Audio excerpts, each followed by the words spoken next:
নমস্কার, আপনাদের সকলকে স্বাগত জানাই আমার জ্যোতিষ চ্যানেলে। আপনারা দেখছেন, লাইক, শেয়ার, সাবস্ক্রাইব করছেন, আপনাদের অসংখ্য ধন্যবাদ।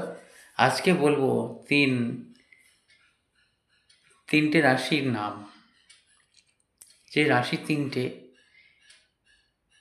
এই 12টা রাশিচক্রের মধ্যে কিন্তু একটা এক্সেপশনাল গড গিফটেড পাওয়ার আছে তিনটে রাশির।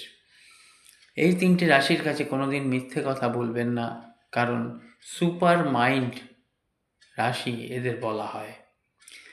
মিথ্যে কথা বললে এরা কিন্তু বুঝতে পারে, এবং আপনারা বুঝতে পারবেন না যে এরা বুঝতে পেরেছেন, কিন্তু আপনাদের ভালো হবে না মানে যারা বিশ্বাস করে শোনে তাদের কাছে মিথ্যে বললে যে অপরাধ হয়, সেই অপরাধ কিন্তু হবে। সেই তিনটে রাশি হচ্ছে কন্যা, মকর এবং কুম্ভ। এই তিনটে রাশির কাছে খুব সাবধানে আপনারা